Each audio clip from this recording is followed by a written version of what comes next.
semuanya, perkenalkan nama saya Afrilia Dwiananda dari kelas 1C, Prodi Akuntansi, Fakultas Ekonomi, Universitas Singapura Bangsa Karawang.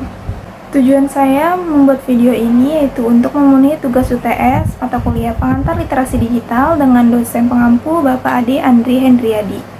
Jadi di sini saya akan menjelaskan mengenai materi yang telah saya dapatkan dari perkuliahan mata kuliah pengantar literasi digital dari pertemuan 1 hingga pertemuan 7. Jadi, ada 7 materi yang akan saya jelaskan dalam video ini.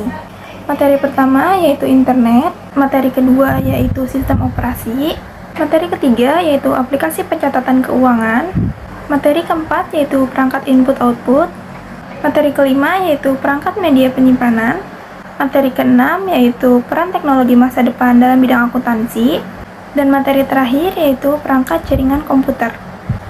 Oke, jadi yang sudah saya sebutkan tadi merupakan judul-judul materi yang akan saya jelaskan dalam video ini. Jadi sekarang kita langsung aja ke penjelasan materi.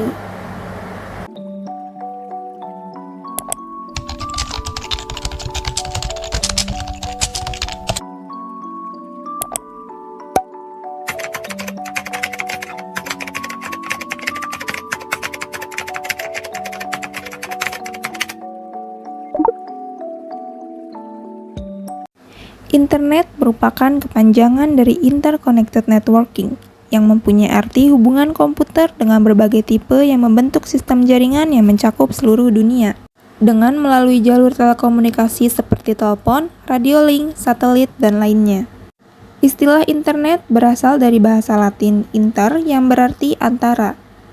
Internet adalah sebuah dunia maya jaringan komputer atau interkoneksi yang terbentuk dari miliaran komputer di dunia.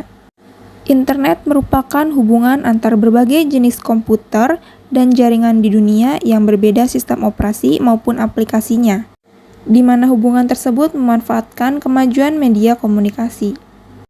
Sejarah internet di dunia dan di Indonesia. Sejarah internet di dunia dimulai dari ARPANET, yaitu sebuah proyek Departemen Pertahanan Amerika Serikat.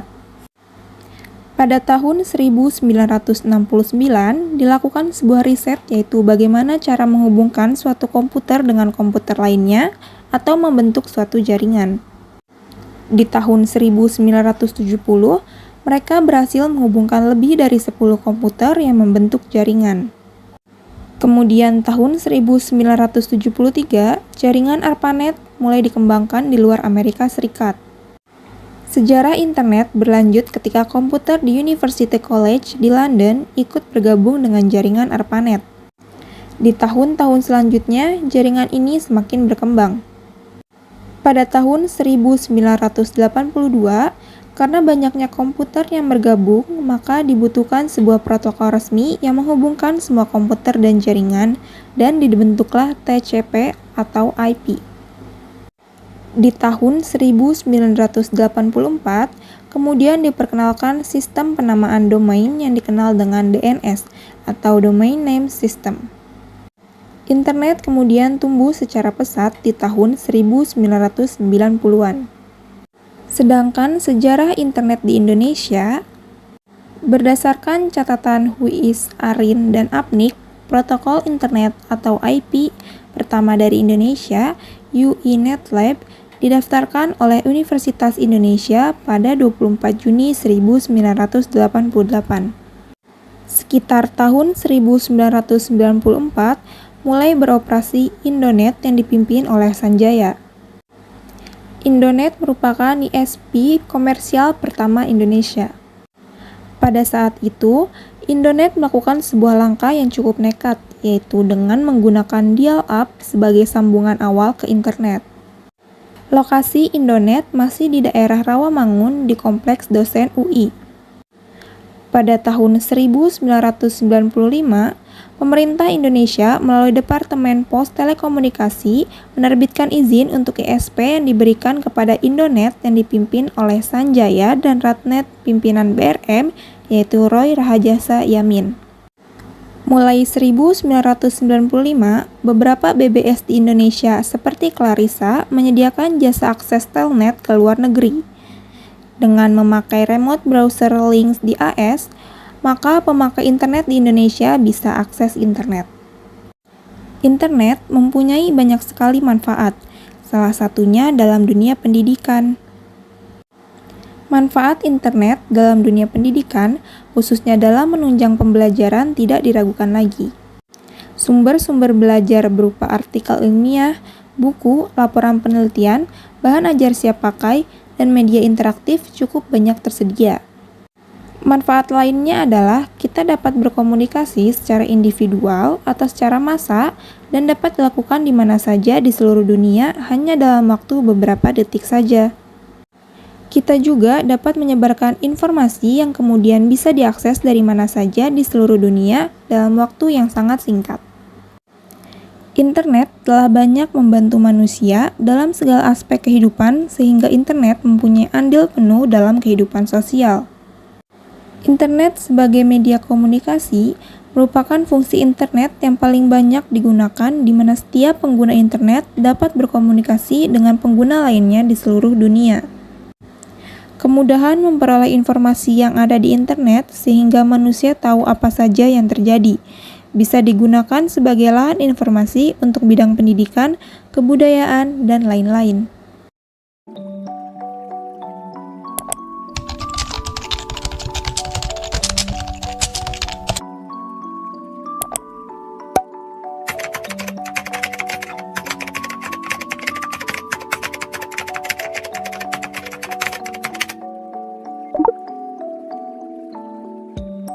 Sistem operasi.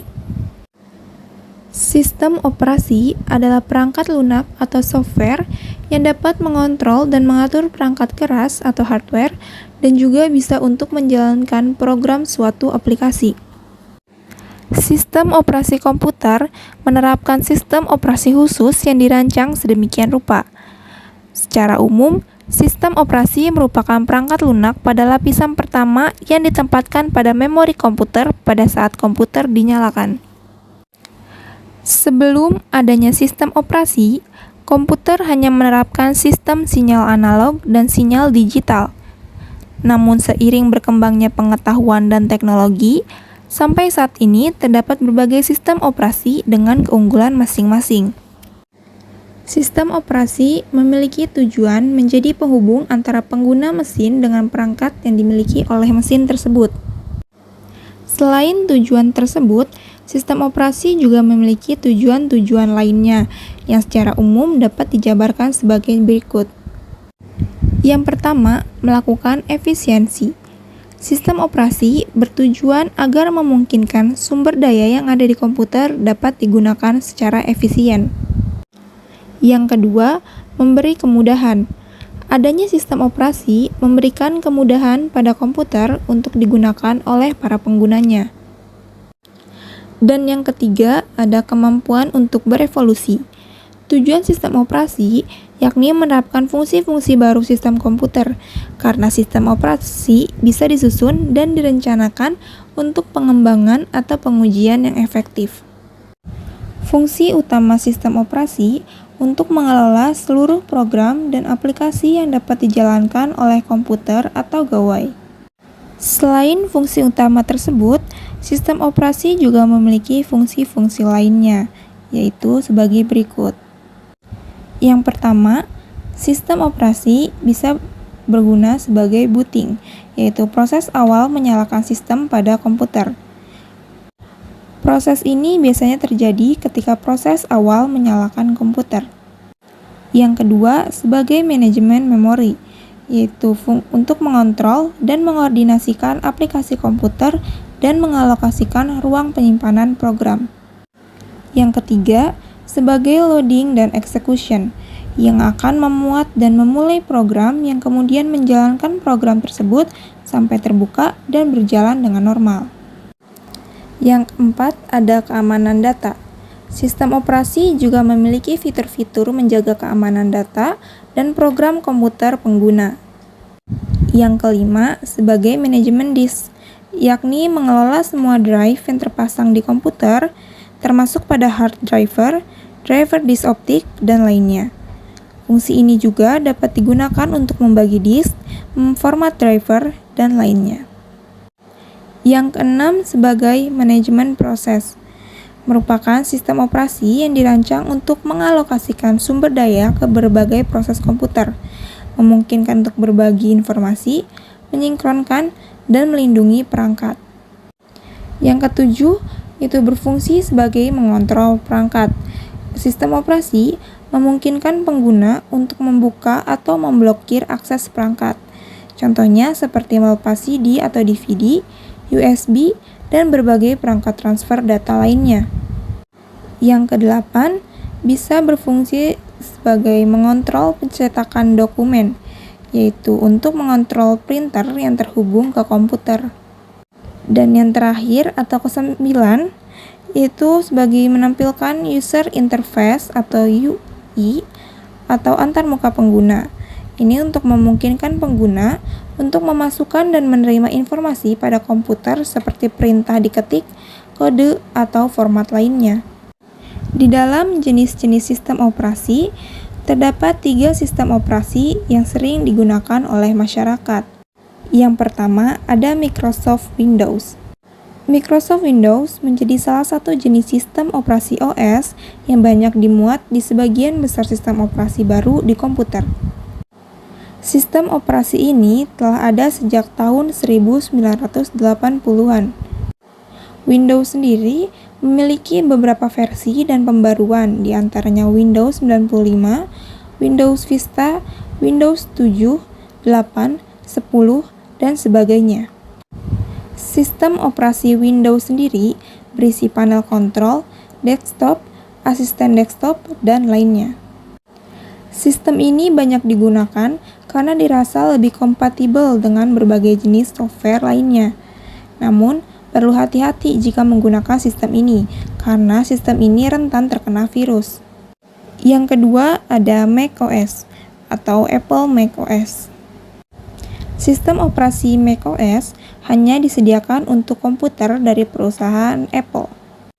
Sistem ini terkenal dengan kecepatan pemrosesan yang singkat, UI yang desktop yang sederhana, dan tidak rentan terkena virus atau malware. Sistem ini memiliki sisi kelemahan di bagian kemudahan menjalankan sistemnya. Ia dinilai lebih sulit dijalankan daripada sistem operasi Windows dan Linux. Dan yang ketiga atau yang terakhir sering digunakan adalah Linux. Linux juga menjadi salah satu primadona sistem operasi yang banyak digunakan. Alasannya cukup sederhana, karena kemudahan penyesuaian dan menawarkan berbagai ragam untuk dapat dimodifikasi. Kemudahan untuk dimodifikasi sesuai kebutuhan menjadi kelebihan dari Linux. Linux juga memiliki kelemahan, yakni cara menginstalnya yang lebih sulit dibandingkan Windows.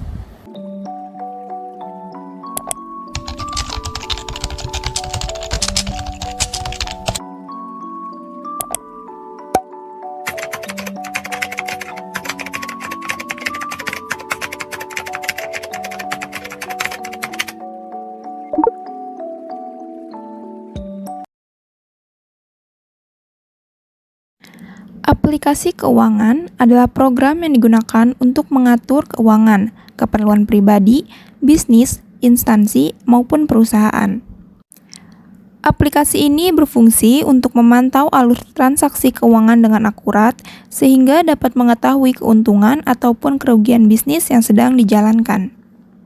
Seiring dengan perkembangan ekosistem digital, ada beragam aplikasi keuangan yang dapat kita gunakan, seperti aplikasi berbasis desktop atau komputer maupun yang berbasis website atau internet. Aplikasi pencatatan keuangan juga ada yang berbasis mobile. Aplikasi ini bisa diakses melalui gadget. Jadi, kita hanya perlu menginstalnya di gadget kita masing-masing. Setelah itu, kita dapat menggunakannya kapanpun dan dimanapun kita berada. Hampir semua aplikasi sudah dilengkapi dengan fitur yang serba otomatis, sehingga memudahkan para penggunanya. Selain itu, aplikasi keuangan juga dapat mencetak laporan keuangan dalam kurun waktu tertentu. Aplikasi pencatatan keuangan tentu saja memberikan manfaat kepada kita para penggunanya, seperti pencatatan aset yang terjamin, pengelolaan keuangan yang lebih mudah, dan menghemat waktu. Berikut ini adalah contoh aplikasi pencatatan keuangan berbasis mobile yaitu aplikasi Moneyfi. Aplikasi Moneyfi atau Moneyfi Money Manager adalah aplikasi pengatur pengeluaran uang yang dirilis oleh perusahaan Moneyfi App dari Norwegia. Tujuan perilisannya tentu saja untuk membantu masyarakat ketika melakukan pengelolaan terhadap budget yang dimilikinya, termasuk untuk melakukan perencanaan perbelanjaan yang jauh lebih tepat dan ideal. Aplikasi Moneyfi Money Manager berjalan di atas konsep digital. Jadi, untuk menggunakan aplikasi ini, tentu saja kita harus mengunduhnya terlebih dahulu agar aplikasi tersebut tersimpan di gadget kita. Setelah itu, untuk membuka aplikasi, kita harus memastikan perangkat kita tetap tersambung ke jaringan internet. Kalau perangkat kita sudah dipastikan tersambung ke jaringan internet, maka kita sudah dapat menggunakan aplikasi Moneyfi Money Manager dan mengatur keuangan kita melalui aplikasi tersebut. Selain gratis dan mudah untuk digunakan, aplikasi Moneyfi memiliki tampilan menarik karena warnanya yang colorful. Aplikasi pengatur keuangan ini menampilkan banyak icon simpel yang dapat digunakan untuk membuat catatan keuangan baru. Setiap pengguna dapat melakukan kustomisasi pada catatan keuangan yang dibuat seperti menambah kategori baru, mengubahnya, bahkan menghapusnya. Moneyfi juga bisa membantu pengguna dalam menampilkan persentase pengeluaran per bulannya. Dengan begitu, kita dapat secara mudah menentukan anggaran mana yang terlalu besar sekaligus memangkasnya. Aplikasi Moneyfi memiliki fitur-fitur canggih yang tentu saja dapat membantu para penggunanya untuk mengatur keuangan secara lebih mudah. Yang pertama, ada fitur balance. Fitur balance bisa digunakan untuk mengecek sisa uang setelah dipakai, termasuk suntikan dana baru yang jumlah nominalnya berhasil diupload ke dalam aplikasi. Artinya, semua data budget berada di dalam fitur ini. Yang kedua, ada fitur kategori. Fitur kategori adalah fitur yang terkait dengan periode manajerial finansial. Kita tinggal memilih apakah akan melakukan kalkulasi uang per minggu, per bulan, atau bahkan per tahun. Fitur Moneyfi yang ketiga itu ada icon kredit. Maksud dari fitur icon kredit itu adalah semua data pengeluaran uang yang telah terjadi akan tersemat ke dalam aplikasi Moneyfi Money Manager, termasuk pengeluaran untuk belanja kuliner, biaya pulsa, hingga biaya pendidikan. Semua data ini disematkan ke dalam sub-sub pengeluaran yang tidak ditandai dengan tulisan saja, tetapi juga icon yang menarik. Dan fitur Moneyfi yang terakhir itu ada fitur Upload Money. Fitur Upload Money ini bisa memasukkan data keuangan dalam bentuk memo dan catatan singkat. Termasuk juga bisa menginput data finansial yang berformat Microsoft Excel. Berikut ini adalah kelebihan aplikasi Moneyfi. Yang pertama, desainnya memudahkan kita untuk melakukan pencatatan uang masuk dan keluar secara cepat. Tinggal klik gambarnya saja yang tertera di dalam aplikasi tersebut. Yang kedua, ada kategori-kategori yang banyak dan sudah disediakan dari aplikasi, yang tentu saja dapat membantu kita, pengguna aplikasi Moneyfi, untuk mengatur keuangan secara lebih mudah. Kelebihan ketiga yang aplikasi Moneyfi punya itu ada currency bisa diatur menjadi rupiah, yang mana di aplikasi lain banyak yang tidak support untuk mengubah currency menjadi rupiah. Kelebihan yang keempat itu pembayaran akun cash dan credit card bisa dipisahkan. Yang kelima, aplikasi Moneyfi ini bisa synchronize dengan Dropbox. Dan kelebihan yang terakhir, tampilan dalam aplikasi Moneyfi bisa menunjukkan pie chart dan list. Selain 6 kelebihan yang sudah disebutkan tadi, masih banyak kelebihan-kelebihan aplikasi Moneyfi yang tentu saja dapat membantu kita untuk mengatur keuangan secara lebih mudah dan efisien.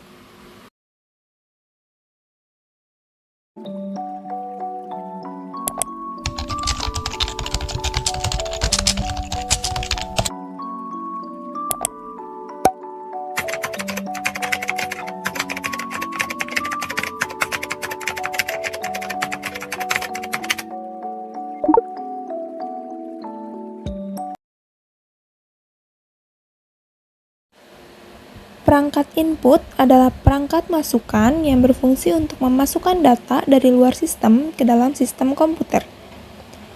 Data yang masuk kemudian akan ditransformasikan dalam sebuah informasi berupa data-data atau perintah pada komputer. Perangkat input biasanya dikendalikan secara langsung oleh pengguna.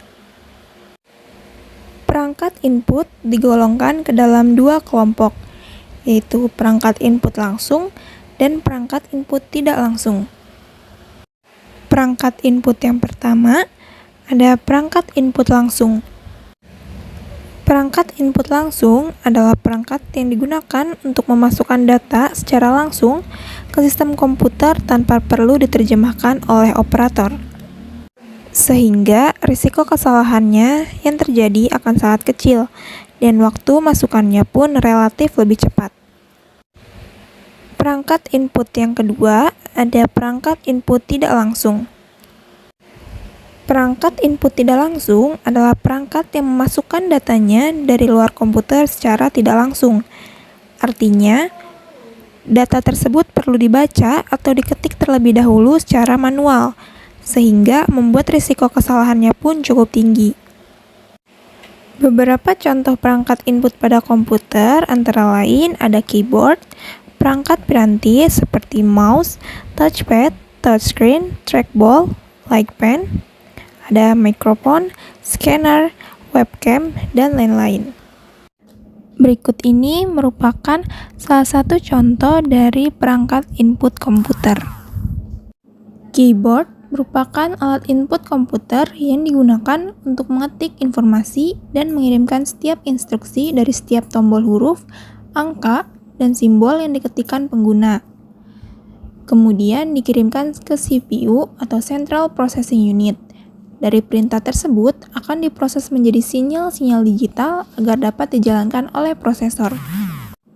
Maka dari itu, keyboard memegang peranan penting sebagai cara pengguna untuk memasukkan informasi dan menjalankan perintah pada program komputer. Keyboard menjadi perangkat eksternal yang sangat penting untuk memudahkan pengguna dalam mengoperasikan komputer. Bentuk dari keyboard pada umumnya terdiri dari berbagai huruf, angka, dan simbol-simbol fungsionalitas lainnya. Alat ini juga memberikan kemudahan pengguna dalam melakukan proses input data berupa dokumen, gambar, tulisan, dan lainnya ke dalam komputer. Keyboard juga membantu pengguna komputer dalam mengontrol pekerjaan secara efisien dengan mempelajari beberapa perintah dan tombol instruksi. Pada umumnya, keyboard tersedia dalam dua port yang ada pada komputer, yaitu PS2 dan USB. Akan tetapi, seiring berkembangnya teknologi, keyboard dikembangkan dengan memakai wireless atau keyboard tanpa kabel. Keyboard diciptakan oleh Christopher Latham Scholes, seorang editor dan pencetak surat kabar pada tahun 1868 berupa rancangan mesin ketik. Kemudian, ia mematenkan mesin tik praktis pertamanya. Berlanjut segera setelah itu pada tahun 1877, perusahaan Remington mulai memasarkan massal mesin ketik pertama. Hingga berkembangnya teknologi membuat mesin ketik secara bertahap mengalami revolusi menjadi keyboard komputer standar seperti yang kita gunakan saat ini. Berikut ini ada jenis-jenis keyboard yang dibagi ke dalam beberapa bagian. Yang pertama, ada jenis-jenis keyboard berdasarkan konektornya. Yang pertama, ada keyboard wireless. Keyboard wireless merupakan jenis terbaru dalam pengembangannya. Tipe ini memungkinkan pengguna menggunakan keyboard dan mengkoneksikannya ke perangkat lain seperti laptop atau komputer tanpa harus menggunakan kabel. Hal ini karena keyboard wireless menggunakan teknologi nirkabel seperti infrared, Bluetooth, dan Wi-Fi. Keyboard wireless akan terhubung dengan perangkat lain menggunakan unit penerima dan pemancar. Yang kedua, ada keyboard serial. Keyboard serial memiliki sistem Dyn5Mel, di mana fungsinya agar bisa cocok saat dihubungkan dengan komputer berjenis AT. Dyn5Mel ini memberikan kepada penggunanya 5 buah jarum untuk menghubungkan keyboard ke komputer. Keyboard serial ini memiliki port berukuran besar sehingga kabel akan sangat tebal. 5 jarum yang ada di dalamnya memiliki Veran sebagai detektor tombol aktif. Umumnya, penggunaan keyboard serial ini untuk komputer atau perangkat komputasi jadul. Yang ketiga, ada keyboard PS2. Keyboard jenis ini merupakan pengembangan dari tipe serial. Keyboard PS2 hanya bisa pengguna pakai untuk beberapa komputer saja, khususnya yang bertipe ATX. Keyboard PS2 menawarkan 6 jarum sebagai kontaktor yang nantinya bisa pengguna pakai. Penggunaannya hampir mirip dengan keyboard serial karena memang pengembangan dari versi sebelumnya. Tentu saja, pemakaian keyboard tipe ini khusus untuk komputer atau perangkat lama juga. Dan yang terakhir ada keyboard USB. Keyboard USB menjadi perangkat papan ketik paling sering orang gunakan. Jenis keyboard USB memanfaatkan konektor USB sebagai proses detektor dan transfer data. Jenis keyboard selanjutnya ada jenis-jenis keyboard berdasarkan tombol. Yang pertama ada keyboard QWERTY. Keyboard QWERTY pertama kali ditemukan pada tahun 1878. Kemudian, keyboard tipe ini menjadi standar pada mesin tik komersial di tahun 1905. Nama QWERTY sendiri diambil berdasarkan 6 huruf berurutan pada baris kedua dari tombol alfanumerik pada keyboard ini. Dengan sistem pemetaan QWERTY, pengguna dapat memakainya secara mudah dalam melakukan input data pada perangkat komputasi. Yang kedua, ada keyboard Maltron. Keyboard Maltron memiliki bentuk unik yang cekung ke dalam. Keyboard ini memiliki rancangan khusus untuk jari-jari dalam posisi saat mengetik agar tidak membentuk garis lurus dan nyaman digunakan. Nama Maltron sendiri berasal dari produsen yang membuatnya. Terkenal tidak mudah rusak karena desainnya yang fit pada jari pengguna saat mengetik. Yang ketiga, ada keyboard chord. Keyboard chord berisikan 4-5 tombol. Keyboard chord memiliki fungsi unik karena saat ingin memasukkan huruf lainnya, maka kita harus menekan tombol secara bersamaan. Pada perkembangannya, keyboard chord terdiri dari 2 jenis, yakni keyboard pollen type dengan 3 karakter, konsonan awal kelompok di bagian kiri. Sementara itu, konsonan tengah untuk vokal dan konsonan terakhir di bagian kanan. Serta keyboard stenotype yang umumnya dipakai oleh wartawan untuk mencatat hasil wawancara secara cepat. Yang keempat, ada keyboard Dvorak. Keyboard ini pertama kali ditemukan di tahun 1932. Keyboard satu ini memiliki susunan huruf yang disusun secara khusus, di mana 70% dari penekanan terdapat pada home row. Hasilnya dapat mengurangi kelelahan saat melakukan pengetikan. Namun, pengguna keyboard ini akan membuat tangan kanan lebih banyak terbebani pekerjaan ketimbang tangan sebelah kiri. Jenis keyboard berdasarkan tombol yang selanjutnya ada keyboard Clockenberg. Keyboard Clockenberg memiliki rupa yang unik dengan memisahkan kedua bagian dari keyboard, yaitu bagian kiri dan bagian kanan. Bagian kiri dan kanan pada keyboard dipisahkan dengan sudut 15 derajat dan dibuat miring ke bagian bawah. Selain itu, keyboard Clockenberg memiliki tombol yang dibuat lebih dekat dengan meja. Selanjutnya, ada keyboard alfabetik. Tombol pada keyboard alfabetik ini disusun menyerupai keyboard QWERTY dan keyboard Dvorak. Namun, susunan yang terdapat di dalamnya dibuat berurutan, sama halnya dengan urutan huruf alfabet. Hal ini dirasa memperlambat proses pengetikan sehingga jarang sekali digunakan. Keyboard yang selanjutnya ada keyboard Epic Bluetooth Virtual Keyboard. Epic Bluetooth Virtual Keyboard merupakan varian paling modern karena tidak memiliki bentuk fisik, timbul dikarenakan laser yang mengeluarkan cahaya di bidang datar dan mengikuti gerakan tangan. Epic Bluetooth Virtual Keyboard tidak hanya berfungsi sebagai keyboard pada laptop atau komputer. Jenis ini pun bisa dimanfaatkan untuk perangkat lain seperti smartphone dan tablet. Bahkan, Epic Bluetooth Virtual Keyboard diklaim bisa mengetik sebanyak 350 karakter per menit dalam format QWERTY. Dan keyboard yang terakhir ada keyboard numerik. Keyboard numerik merupakan jenis keyboard yang hanya dipakai untuk memasukkan bilangan dalam jumlah yang sangat besar. Banyak orang lebih menyukai pemakaian tombol numerik yang tata letaknya dapat dengan mudah dijangkau dengan tangan yang hasilnya lebih nyaman untuk dioperasikan. Selanjutnya ada perangkat output. Perangkat output adalah alat yang bertugas untuk menampilkan hasil pengolahan dan pemrosesan data. Data dapat ditampilkan sebagai teks, suara, klik, sentuhan, atau lainnya dari piranti masukan.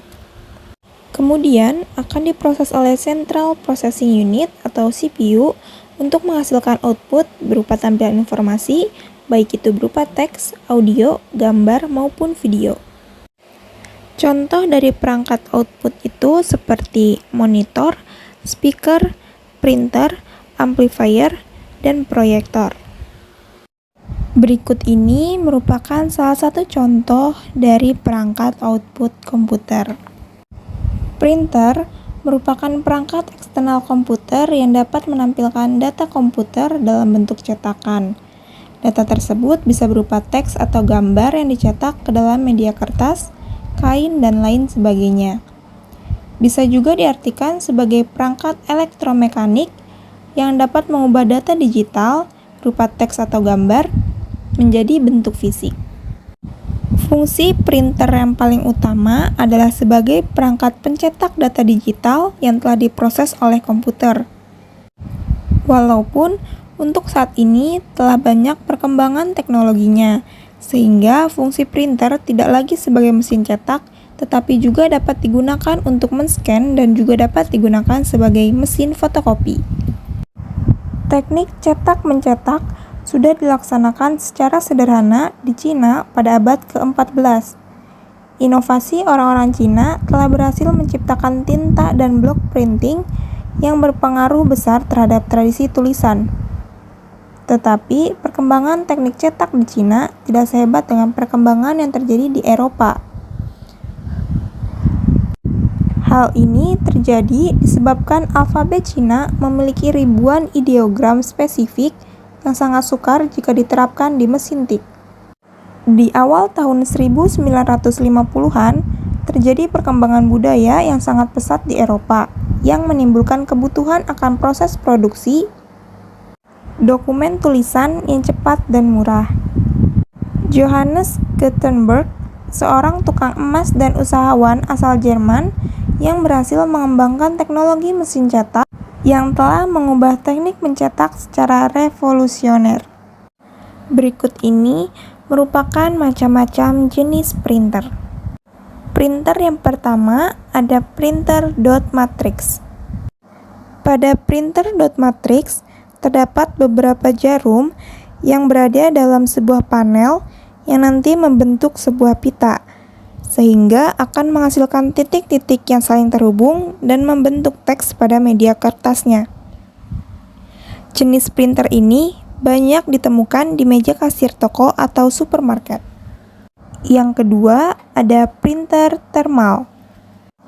Jenis printer yang satu ini menggunakan sistem pemanas elektronik yang digunakan untuk mengaktifkan tinta yang ada pada roll karet.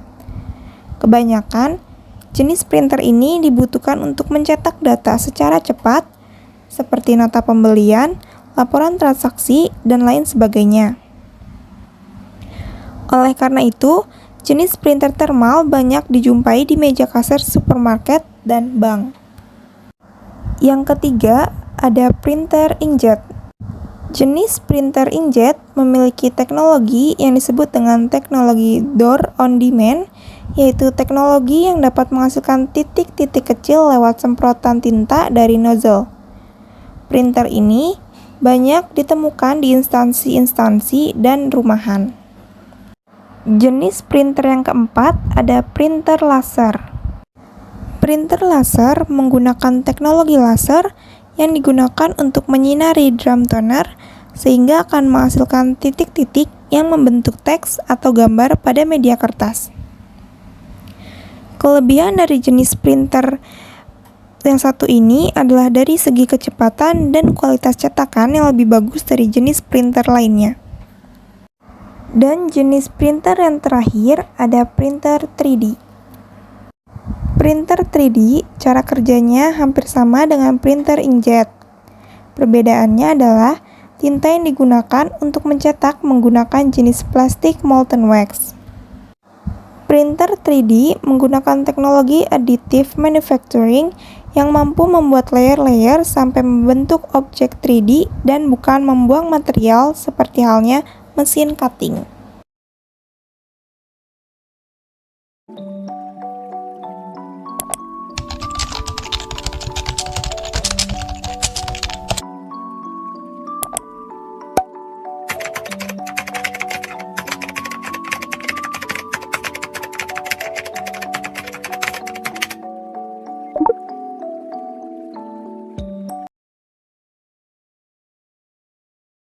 Computer data storage atau penyimpanan data komputer adalah media yang digunakan dengan fungsi untuk menyimpan berbagai macam data digital yang tersedia pada perangkat komputer dengan waktu tertentu sehingga dapat dibaca dan dibuka kembali untuk diproses ulang pada perangkat.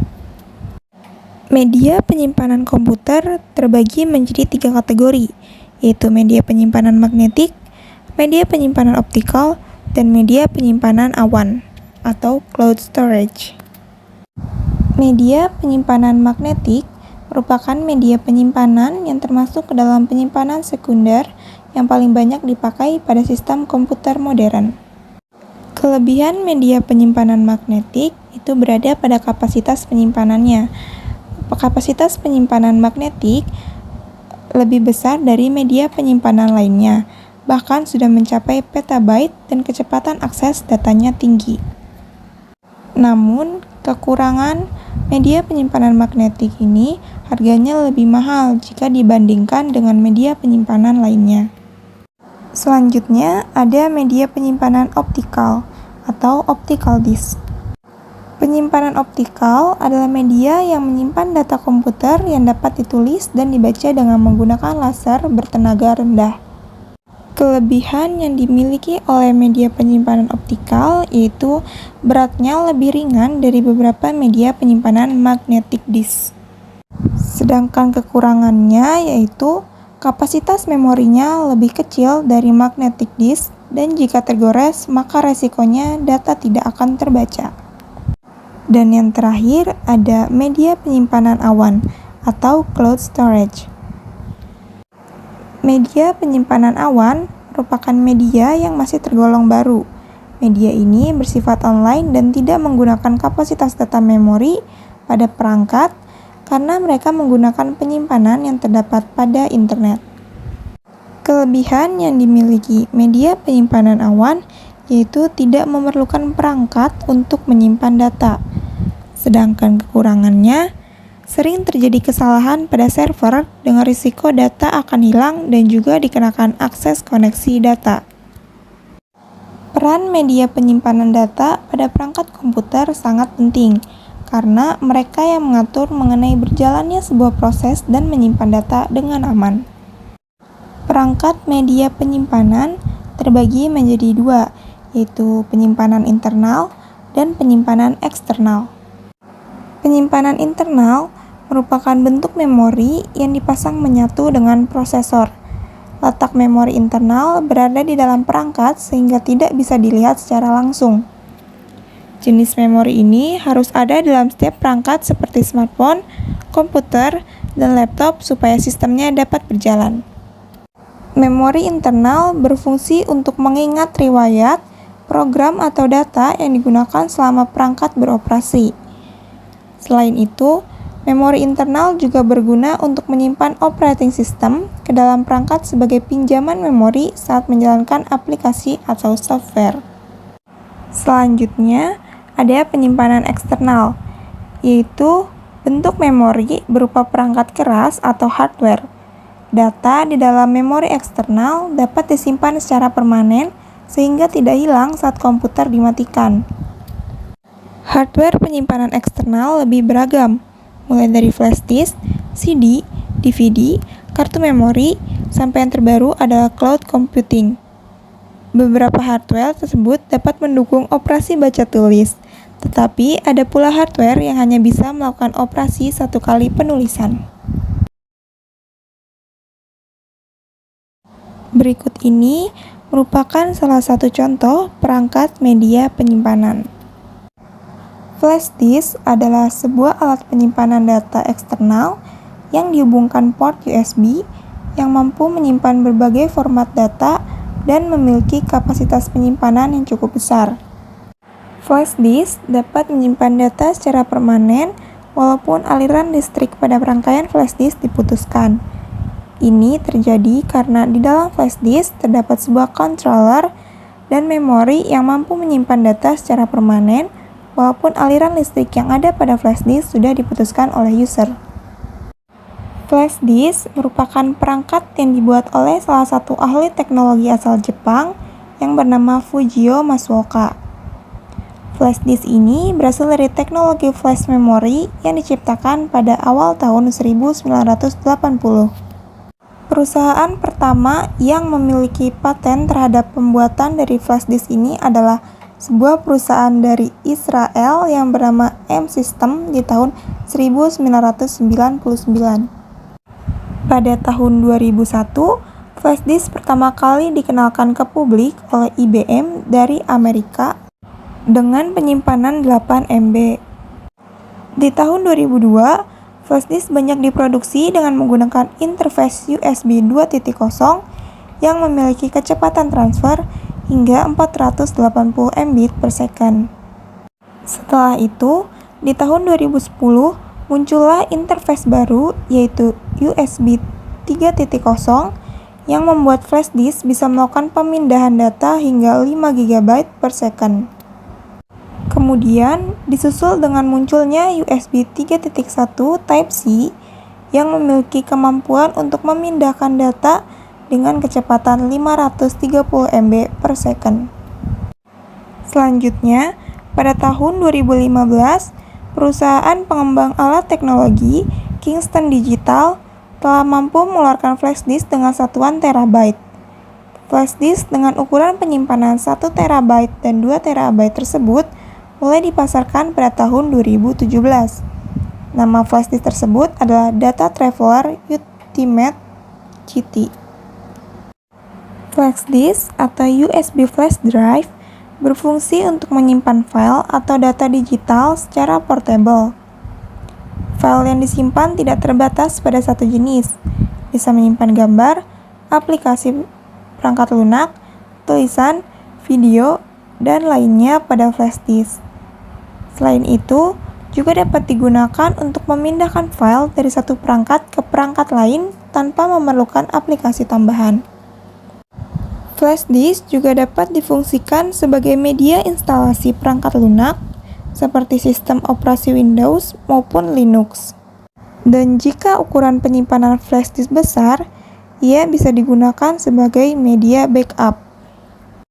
Berikut ini merupakan kelebihan dan kekurangan yang dimiliki flash disk. Kelebihan flash disk yang pertama yaitu harganya cukup terjangkau dan ukuran media penyimpanannya bisa disesuaikan dengan kebutuhan. Yang kedua, mudah dipakai. Pengguna hanya perlu memasukkan flash disk ke dalam port USB, kemudian mencabutnya jika sudah selesai. Dan yang ketiga, ukuran dan bentuknya minimalis, tidak terlalu besar dan mudah untuk dibawa. Akan tetapi, ia mampu menyimpan banyak data sesuai dengan satuan ukuran penyimpanan yang dimiliki. Sedangkan kekurangan yang dimiliki flash disk yaitu yang pertama, mudah hilang karena ukurannya yang kecil.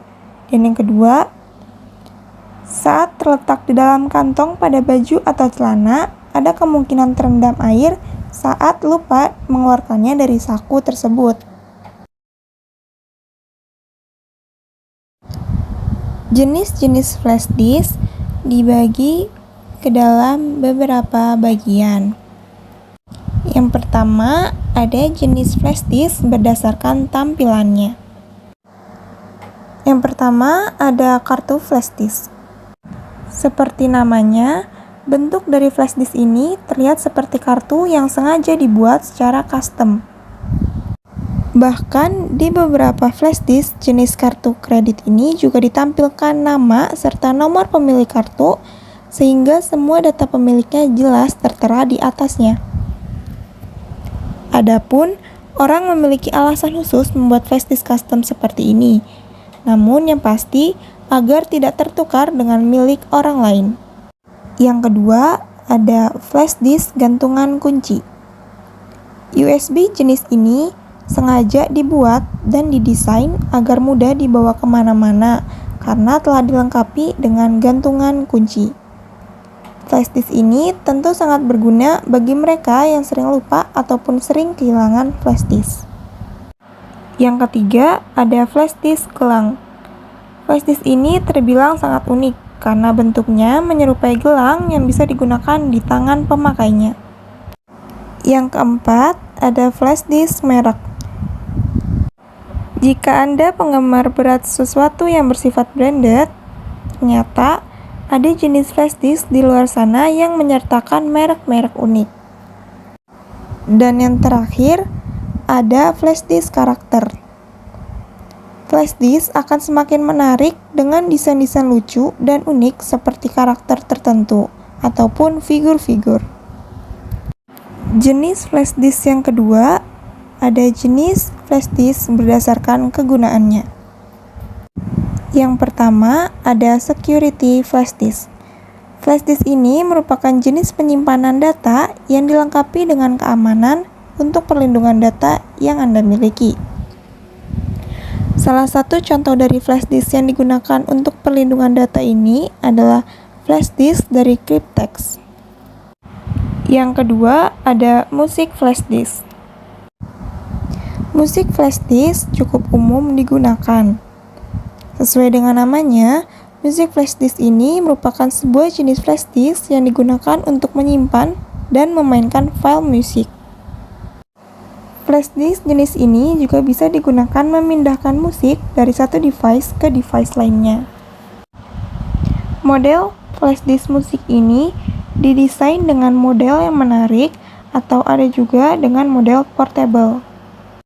Dan yang terakhir ada bootable flash disk.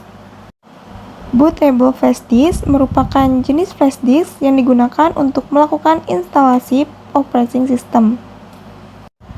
Bootable flash disk didedikasikan untuk membuat sebuah flash disk instalasi sehingga tidak bisa digunakan untuk menyimpan data lain selain data yang dibutuhkan dalam proses instalasi tersebut. Jenis flash disk yang ketiga, ada jenis flash disk berdasarkan ukuran. Terdapat beberapa jenis ukuran media penyimpanan flash disk. Ukuran paling kecil adalah 2 GB, sedangkan ukuran yang paling besar saat ini dipegang oleh flash disk 2 TB. Apabila diurutkan, ukuran media penyimpanan flash disk dimulai dari 2 GB dan naik sesuai kelipatannya, yakni 4 GB, 8 GB, kemudian 16 GB, 64 GB, dan seterusnya. Dan jenis flash disk yang terakhir ada flash disk berdasarkan jenis port USB. Awalnya, flash disk hanya memiliki satu jenis port USB selama beberapa tahun pengembangan, yakni USB 2.0 yang kemudian naik menjadi USB 3.0. Beberapa perusahaan teknologi kemudian membuat flash disk dengan teknologi terbaru, yakni USB Micro B serta USB dengan Type-C.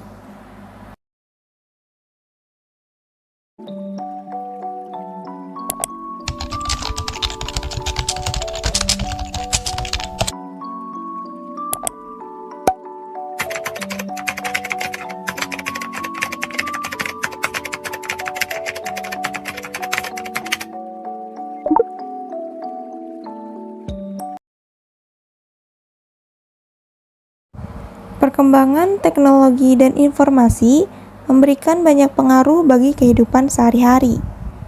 Perkembangan ini juga membawa perubahan pada penyesuaian pekerjaan manusia, termasuk profesi akuntan. Kemajuan teknologi ini menimbulkan banyak aplikasi yang mampu memudahkan dalam pembuatan pembukuan. Munculnya beberapa software yang mampu melakukan penjurnalan otomatis mempermudah pekerjaan seorang akuntan dalam mencatat transaksi, mengolah transaksi, dan menyusun laporan keuangan.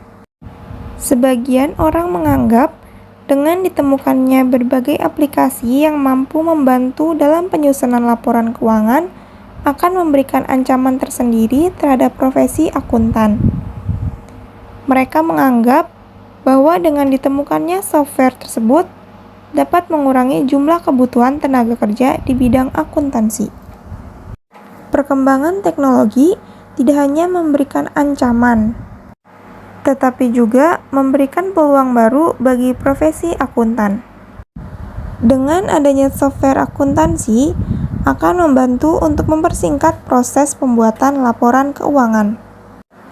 Peran profesi akuntan akan semakin meluas.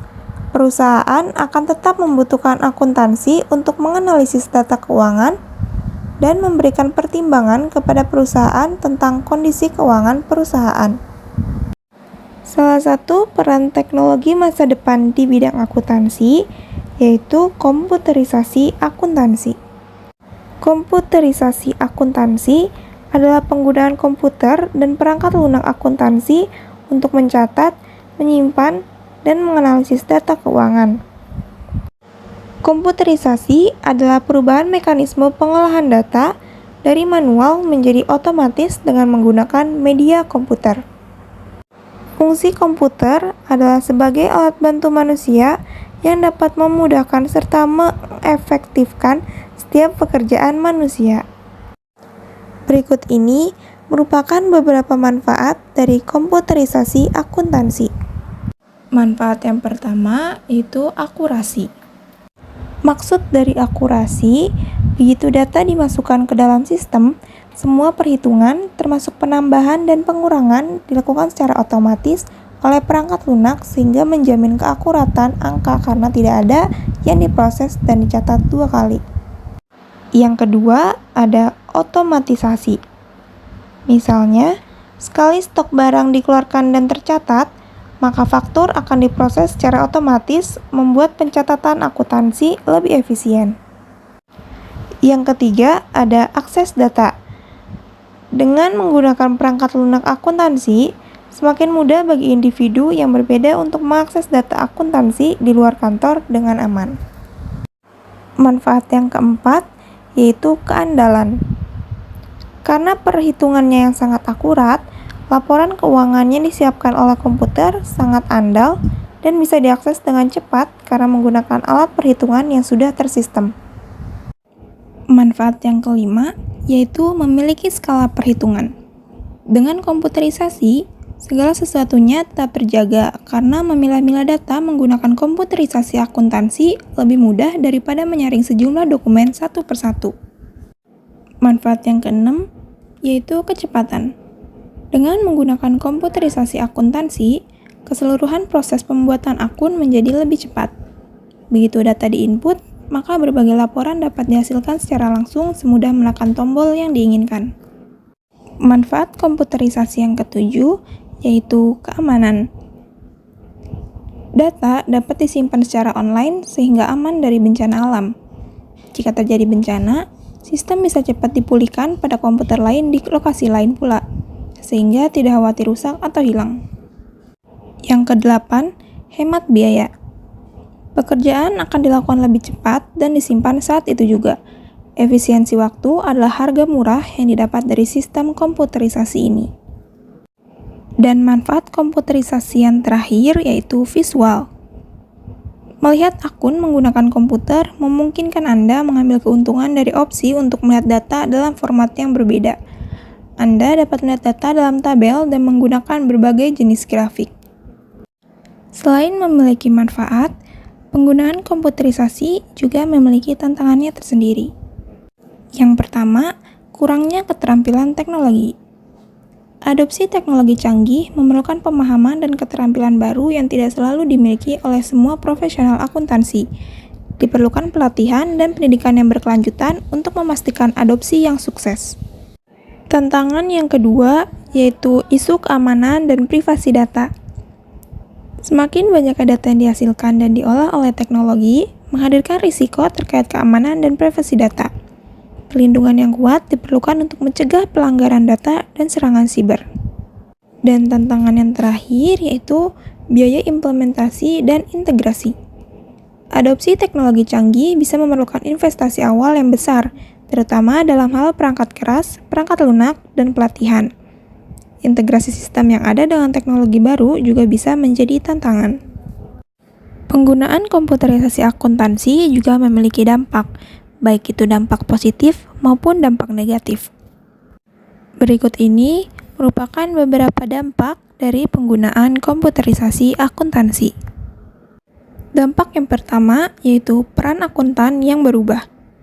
Peran akuntan berubah dari sekedar pengumpul dan pelapor angka menjadi analisis data yang memberikan wawasan strategis kepada perusahaan.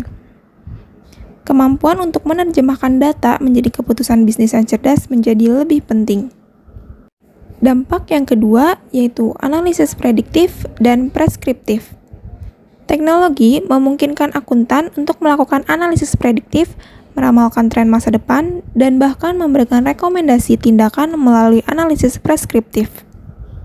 Dampak yang ketiga yaitu pelaporan real-time dan keterlibatan pemangku kepentingan.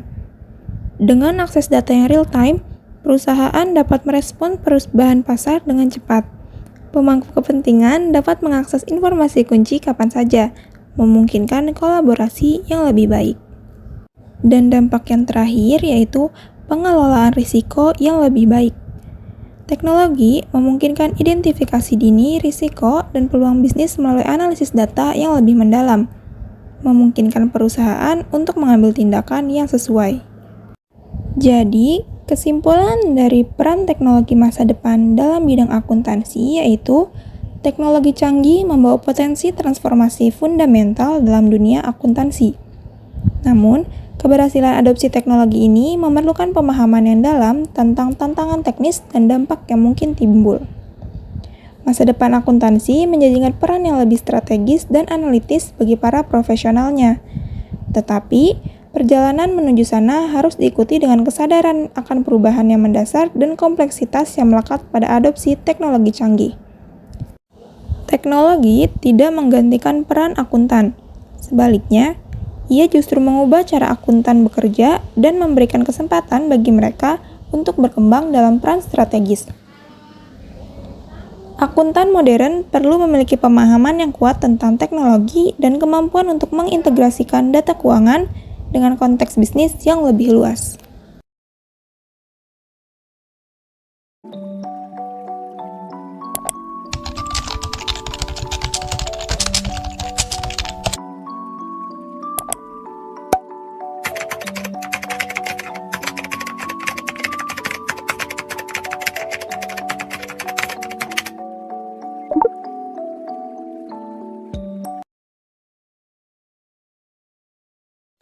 Jaringan komputer mengacu pada perangkat komputasi yang saling terhubung, serta dapat bertukar data dan berbagi sumber daya satu sama lain. Perangkat jaringan ini menggunakan sistem aturan yang disebut sebagai protokol komunikasi untuk mentransmisikan informasi melalui teknologi fisik atau nirkabel. Jaringan komputer dibuat pertama kali pada akhir tahun 1950-an untuk digunakan di militer dan Departemen Pertahanan. Pada awalnya, jaringan komputer digunakan untuk mentransmisikan data melalui saluran telepon dan memiliki aplikasi saintifik dan komersial yang terbatas. Dengan kehadiran teknologi internet, jaringan komputer menjadi hal yang sangat dibutuhkan oleh korporasi. Berikut ini merupakan beberapa macam perangkat jaringan komputer. Perangkat jaringan komputer yang pertama yaitu router. Router merupakan salah satu dari perangkat jaringan komputer yang memiliki fungsi sebagai sebuah penghubung antar dua buah jaringan ataupun lebih. Dengan cara begitu, mereka akan bisa berbagi banyaknya data dari satu buah jaringan ke dalam jaringan yang lainnya. Router bisa menghubungkan antara jaringan dengan cara menggunakan topologi star, bus, dan juga ring. Router juga sering dikenal dengan akses server ataupun perangkat yang bisa digunakan dalam membuat sebuah koneksi yang bisa menghubungkan antara LAN dengan adanya layanan telekomunikasi. Router juga lebih sering untuk digunakan di dalam sebuah teknologi jaringan yang berbasis dengan protokol TCP atau IP atau yang sering disebut juga sebagai IP router. Perangkat jaringan komputer yang kedua ada modem. Modem atau modulator demodulator merupakan perangkat yang digunakan untuk menghubungkan antara perangkat komputer dengan penyedia layanan internet atau disebut juga dengan Internet Service Provider. Modem bisa untuk merubah data pada sinyal dengan menjadi analog, dan kemudian akan kembali lagi hingga menjadi data sinyal digital, sehingga kinerja dari komputer pun akan bisa berjalan. Itu berarti, modem bisa membuat sebuah komputer untuk terkoneksi dengan jaringan internet. Perangkat jaringan komputer yang ketiga ada wireless card. Wireless card bisa menghubungkan dua macam perangkat komputer ataupun lebih sehingga dapat saling terhubung melalui jaringan WiFi tanpa harus menggunakan kabel. Perangkat jaringan komputer yang keempat ada LAN card. LAN card memiliki fungsi sebagai alat pengubah pada aliran data dari bentuk paralel untuk menjadi serial, sehingga data akan bisa ditransmisikan dengan melalui media jaringan kabel atau UTP. Perangkat jaringan komputer yang kelima ada hub. Fungsi utama dari hub yaitu untuk membagikan berbagai data dari satu jenis komputer tersebut dan bisa membagikannya ke semua macam komputer yang telah tersambung. Hub sendiri memiliki beberapa kelemahan. Di antaranya, jika sebuah hub akan mengalami gangguan, maka proses transmisi jaringan ke dalam komputer akan bisa terganggu ataupun tidak akan bisa berjalan. Karena adanya masalah tersebut, hub tidak akan bisa mengatur kecepatan dari data yang nantinya dikirimkan ke dalam komputer yang lain. Cara kerja hub yaitu dengan cara proses menyalin data dari suatu sumber yang sudah tersambung dengan sebuah port yang terdapat pada hub tersebut. Kelemahan hub yang lainnya yaitu tidak bisa membagikan sebuah data secara merata terhadap setiap port. Perangkat jaringan komputer yang keenam ada switch. Switch dapat digunakan untuk membagi sinyal. Selain itu, switch juga bisa memfilter pada paket data serta meneruskannya ke dalam jaringan yang menjadi tujuan. Switch juga memiliki beberapa macam kelebihan, seperti kecepatan dalam pengiriman data dan juga luas dari jaringan yang memang lebih baik daripada hub. Dengan menggunakan switch, setiap perangkat komputer bisa memperoleh kecepatan dari internet yang sepadan. Perangkat jaringan komputer yang ketujuh yaitu access point. Fungsi access point yaitu untuk dapat memancarkan sebuah sinyal yang berasal dari sebuah router serta kemudian akan digunakan untuk dapat membuat jaringan pada WLAN. Access point terdiri dari sebuah transceiver dan juga antena yang bisa digunakan dalam menerima sinyal dari para klien ataupun sebaliknya, dan juga transmisi. Adanya sebuah access point akan bisa memungkinkan untuk terhubung dengan sebuah jaringan LAN tanpa harus menggunakan kabel ataupun nirkabel. Dengan kata lainnya, access point memiliki kemampuan dalam menghubungkan dua macam jenis jaringan yang memang berbeda, yakni sebuah jaringan wireless dan juga jaringan LAN. Dan perangkat jaringan komputer yang terakhir yaitu ada repeater. Repeater merupakan sebuah macam perangkat jaringan komputer yang memiliki fungsi dalam memperkuat sinyal dengan jarak jauh, serta dapat memperluas pada jangkauan sinyal WiFi sehingga adanya perangkat lain akan bisa terhubung. Sistem kerja yang utama dari repeater yaitu dengan cara menerima berbagai sinyal dari satu server. Setelah itu akan memancarkannya kembali dengan adanya jangkauan yang memang lebih luas dan juga kuat. Fungsi utama dari repeater sendiri yakni untuk dapat memperkuat sinyal, sehingga repeater tidak akan memperlukan kabel di dalam mengakses berbagai data. Oleh sebab itu, repeater bisa meminimalisir pada adanya kabel jaringan yang terasa terlalu banyak. Perangkat jaringan komputer memiliki beberapa manfaat dalam kehidupan sehari-hari. Yang pertama, untuk berbagi dokumen. Perangkat jaringan komputer dapat digunakan sebagai media untuk membagikan dokumen yang dimiliki kepada perangkat komputer lain dengan menggunakan jaringan internet. Manfaat yang kedua, untuk menjaga dan memanajemen data. Data akan semakin baik jika disimpan secara lebih terpusat. Selain itu, jaringan juga bermanfaat untuk memudahkan administrator dalam melakukan manajemen data perusahaan yang penting. Dengan memanfaatkan shared server, maka setiap karyawan mampu untuk mencari data secara cepat dan efisien. Manfaat yang ketiga yaitu memudahkan dalam berkomunikasi. Jaringan komputer juga sangat memudahkan untuk melakukan komunikasi antar tim maupun dengan orang lain yang berbeda geografis secara cepat dan akurat. Dengan berkomunikasi secara tepat, maka dapat membantu dalam mengatasi setiap permasalahan yang mungkin terjadi dalam perusahaan. Manfaat yang keempat yaitu menyampaikan informasi secara cepat. Dengan bantuan jaringan komputer, proses penyampaian informasi menjadi lebih cepat tanpa batasan waktu dan tempat. Kita juga dapat membaca setiap informasi dari berbagai penjuru dunia. Dan manfaat perangkat jaringan komputer yang terakhir yaitu membantu aktivitas manusia. Jaringan komputer dapat membantu setiap kegiatan manusia agar lebih efektif dan efisien. Dengan adanya jaringan yang baik, maka setiap aktivitas baik dalam kantor maupun di luar kantor dapat terhubung dengan baik. Oke, jadi tadi sudah ada 7 materi yang sudah saya jelaskan mengenai mata kuliah pengantar literasi digital. Semoga penjelasan materi yang saya sampaikan dapat bermanfaat bagi kita semua. Mungkin cukup sekian yang dapat saya sampaikan. Wassalamualaikum warahmatullahi wabarakatuh. Bye-bye.